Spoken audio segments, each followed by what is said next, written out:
नमस्ते बच्चों। पांचवें पाठ के पांचवें लेक्चर में आप सभी का स्वागत है।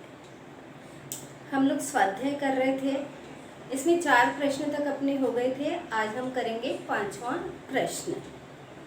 5वां प्रश्न है बच्चों, नीचे दिए गए यौगिक के पानी में घुलने पर उनका विचरण कैसे होता है, यह रासायनिक समीकरण की सहायता से दर्शाएं तथा विचरण का अनुपात कम होता है या अधिक, लिखिए।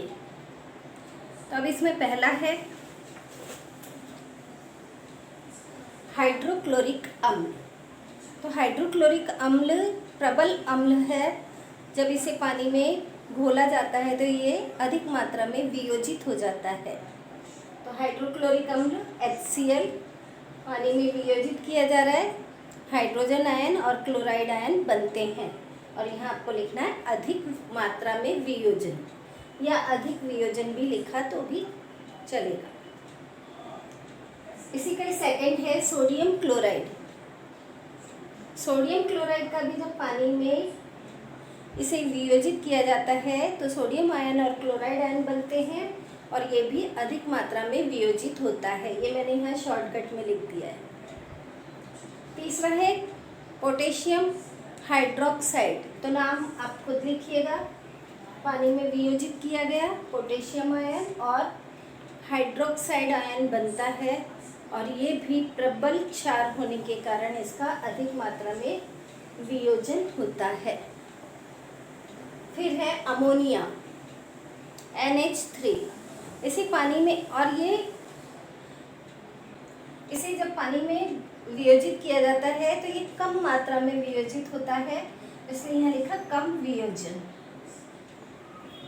NH4 आयन बनता है और हाइड्रोक्साइड आयन बनता है।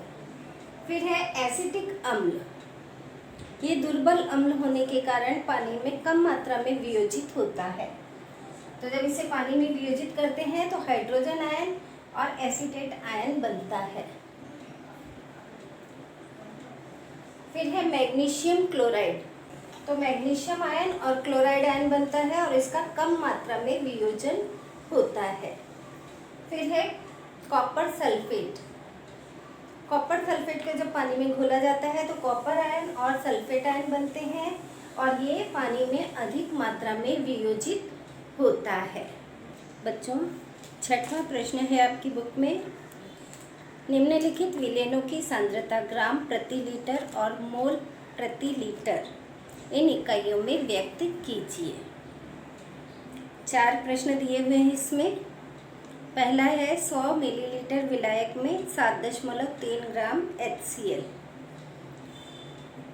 दूसरा है 50 मिलीलीटर विलायक में 2 ग्राम NaOH।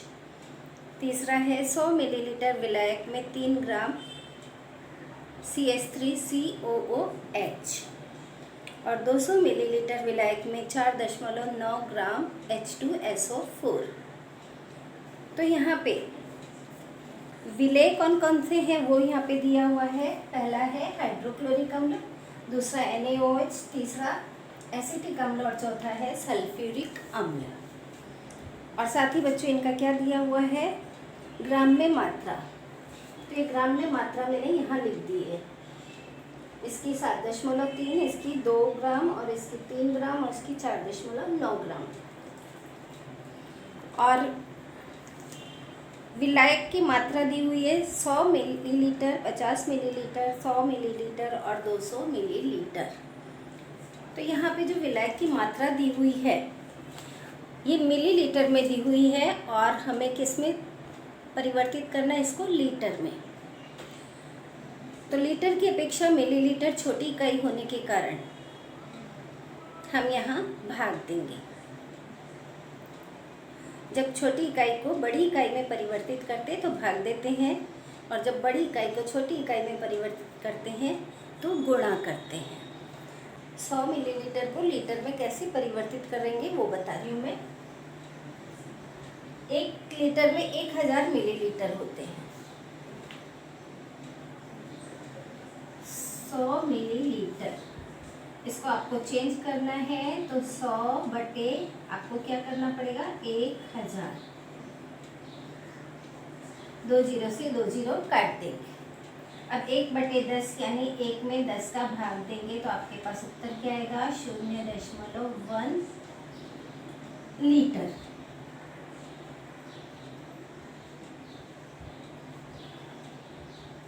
उसी तरह से सेकंड है 50 मिलीलीटर।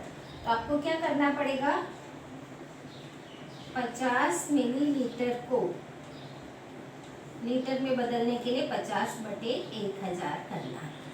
जब आप भाग दे देंगे तो आपके पास क्या प्राप्त आ जाएगा? 0.05। फिर अगला 100 मिलीलीटर है तो सेम ऐसे ही आ जाएगा। और चौथे वाले में 200 मिलीलीटर है तो 200 मिलीलीटर को भी आप ऐसे ही करेंगे, 200/200 ml बराबर 200/1000। जब आप भाग देंगे तो आपके पास क्या आएगा? 0.2। कैपिटल एल लिख सकते हैं उसके। तो ये मैंने यहाँ पे लिख दिया है। और उसके बाद है इनका अणु द्रव्यमान ज्ञात करना। तो ये अणु द्रव्यमान ज्ञात करना मैंने आपको बताया है पूरा डिटेल में पिछले पार्ट में।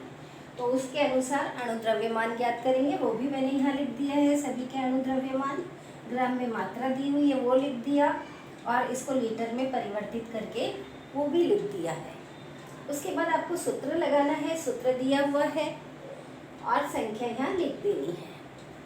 सूत्र क्या है? E बराबर D/C। D क्या है? 7.3।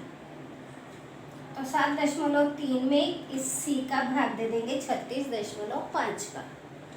तो जो आपको भागफल प्राप्त होता है वो यहाँ पे लिख देंगे। फिर अगला सूत्र है G बराबर D/F।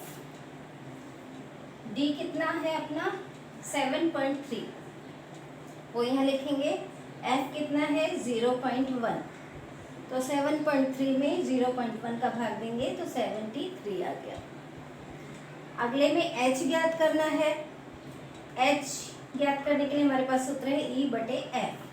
तो E अपने पास कितना है? 0.2 और F कितना है?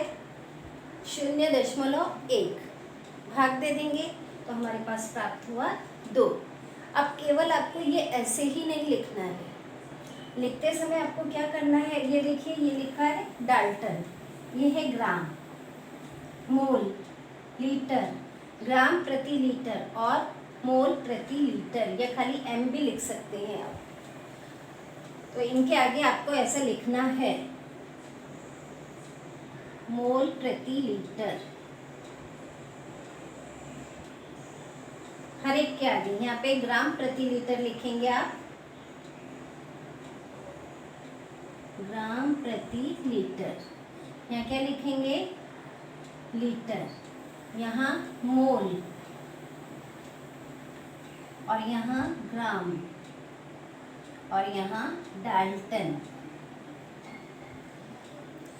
तो इसी तरह से सेम ये बाकी के सवाल भी आपको भाग दे करके केवल आपको यहाँ पे भागफल लिखना है।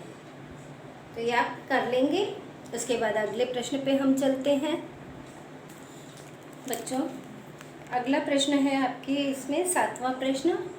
वर्षा के पानी का नमूना प्राप्त करें, उसमें वैश्विक सूचक की कुछ बूंदें मिलाएं, उसका पीएच ज्ञात करें, वर्षा के पानी का स्वरूप बताएं तथा उसका जीव सृष्टि पर क्या असर हो सकता है ये भी बताएं। तो वर्षा का पानी जो होता है उसके नमूने में अगर हम पीएच पेपर डालें तो हम क्या देखते हैं कि उसका पीएच 7 से कम होता है। 7 से कम होना यानी अम्लीय होना, यानी वर्षा का पानी कुछ मात्रा में अम्लीय होता है, एकदम उदासीन नहीं होता है। तो अम्लीय होता है। और वर्षा के पानी में जब वो पानी ज़मीन पे गिरता है तो उस समय उसमें हवा की नाइट्रोजन मिल जाती है। हवा की नाइट्रोजन के कारण नाइट्रेट्स बनते हैं जो वनस्पतियों की वृद्धि के लिए बहुत ही आवश्यक है, यानी वो खाद का काम करते हैं। साथ ही साथ जब ये वर्षा का अम्लीय पानी, अगर अम्ल की मात्रा अधिक है तो ये पानी कैसा हो जाता है, अम्लीय पानी कहते हैं हम इसको। और जब ये पानी नदी में जाता है तो नदी का पानी भी अम्लीय हो जाता है, जिसके कारण जल में रहने वाले जलचरों पर इस अम्लीय पानी का दुष्प्रभाव पड़ता है। बच्चों, अगला प्रश्न है, निम्नलिखित प्रश्नों के उत्तर लिखिए। उसमें पहला है, क्षारकता गुणधर्म के आधार पर अम्लों का वर्गीकरण करें और एक एक उदाहरण लिखें। तो क्षारकता किसे कहते हैं हम, पहले उसकी परिभाषा। अम्ल के एक अणु के वियोजन से हाइड्रोजन आयन की जितनी संख्या प्राप्त होती है उस संख्या को उस अम्ल की क्षारकता कहते हैं। तो आपको ये परिभाषा लिखनी है। उसके बाद क्षारकता के आधार पर अम्लों का वर्गीकरण। तो क्षारकता के आधार पर अम्लों का 3 भागों में वर्गीकरण किया जा सकता है, ये लाइन आपको लिखनी है। फिर एक क्षारकता वाले अम्ल हैं HCl HNO3, इनमें से एक एक हाइड्रोजन आयन मिलता है। द्विक्षारकता वाले अम्ल हैं, यहाँ पे अम्ल लिखना है आपको H2SO4 और H2SO3। त्रिक्षारकता वाले H3PO4 H3BO3, यहाँ पे हाइड्रोजन के 3 आयन मिलते हैं, इसमें हाइड्रोजन के 2 आयन मिलते हैं। तो आप इस प्रश्न का उत्तर लिख लेंगे। फिर अगला प्रश्न है बच्चों, उदासीनीकरण क्या है। दैनिक जीवन से उदासीनीकरण के 2 उदाहरण लिखें। तो उदासीनीकरण हम किसे कहते हैं बच्चों, जब अम्ल और क्षार परस्पर अभिक्रिया करके लवण और पानी का निर्माण करते हैं तो इस क्रिया को हम कहते हैं उदासीनीकरण। यहाँ पे उदाहरण देखते हैं, HCl plus NaOH gives NaCl plus H2O। इस क्रिया में हाइड्रोजन आयन ये किससे प्राप्त होता है, अम्ल से, OH आयन क्षार से यानी भस्म से, और ये दोनों मिलकर के पानी का निर्माण करते हैं। हाँ, दूसरा उदाहरण आप ये लिख सकते हैं, सांभर बनाते समय उसमें इमली डाली जाती है। इमली में अम्ल होता है, उसकी अम्लता को समाप्त करने के लिए सांभर में थोड़ी मात्रा में गुड़ डाला जाता है जो कि क्षारीय पदार्थ है। तो ये दोनों मिलकर के क्या हो जाते हैं, उदासीन हो जाते हैं। तो यह अभिक्रिया भी कौन सी है, उदासीनीकरण की अभिक्रिया है। फिर अगला प्रश्न है बच्चों आपके इसमें, विलयन का पीएच ज्ञात करने के लिए कौन सी पद्धतियों का उपयोग किया जाता है, लिखें। तो पीएच ज्ञात करने के लिए 3 पद्धतियां हैं। पहला है पीएच मापक यानी पीएच स्केल। दूसरा है वैश्विक सूचक। तो वैश्विक सूचक विलयन के रूप में भी हो सकता है और सूचक पट्टी के रूप में, जो मैंने आपको दिखाया था। और पीएच मापक का उपयोग, पीएच मापक यानी पीएच मीटर, जो कि एक विद्युत उपकरण है जिसकी सहायता से पीएच ज्ञात किया जाता है। उसके बाद अगला प्रश्न आता है, पानी का विद्युत अपघटन क्या है, इसे विद्युत अग्र अभिक्रिया लिख करके स्पष्ट कीजिए। बच्चों, अम्लयुक्त पानी या क्षारयुक्त पानी या लवण युक्त पानी में से जब विद्युत धारा प्रवाहित की जाती है तो उसका अपघटन होकर के धनाग्र पर ऑक्सीजन गैस और ऋणाग्र पर हाइड्रोजन गैस प्राप्त होती है। इस अभिक्रिया को ही पानी का विद्युत अपघटन कहते हैं। अब दोनों अग्रों पर होने वाली अभिक्रिया मैंने यहाँ लिख दी है, वो आप लिख लेंगे, आपकी बुक में भी लिखी हुई है। ये ऋण अग्र या ऋणाग्र अभिक्रिया 2H2O प्लस 2 इलेक्ट्रॉन ग्रहण करता है, हाइड्रोजन गैस मुक्त होती है और 2 हाइड्रोक्साइड आयन बनते हैं। धनाग्र पे अभिक्रिया होती है, ऑक्सीजन गैस मुक्त होती है, 4 हाइड्रोजन आयन बनते हैं और 4 इलेक्ट्रॉन मुक्त होते हैं। दूसरे प्रश्न का 5वां छूट गया था, तो उसको हम देखते हैं क्या है। तनु HCl में मैग्नीशियम ऑक्साइड और तनु NaOH में मैग्नीशियम ऑक्साइड मिलाया तो क्या बनेगा। तनु HCl में मैग्नीशियम ऑक्साइड मिलाते हैं तो तनु HCl कैसा होता है, अम्लीय पदार्थ है और मैग्नीशियम ऑक्साइड क्षारीय है। तो जब दोनों की अभिक्रिया होती है तो मैग्नीशियम क्लोराइड बनता है और पानी बनता है। पर अगर मैग्नीशियम ऑक्साइड की तनु NaOH के साथ अभिक्रिया कराएं तो दोनों के बीच अभिक्रिया नहीं होती है, क्योंकि मैग्नीशियम ऑक्साइड क्षारीय ऑक्साइड है और NaOH भी एक क्षार है। दो क्षारों के बीच अभिक्रिया नहीं होती है, इसलिए तनु NaOH की मैग्नीशियम ऑक्साइड के साथ अभिक्रिया नहीं होती है। तो इसी के साथ आज का लेक्चर यहीं पे समाप्त करते हैं। धन्यवाद।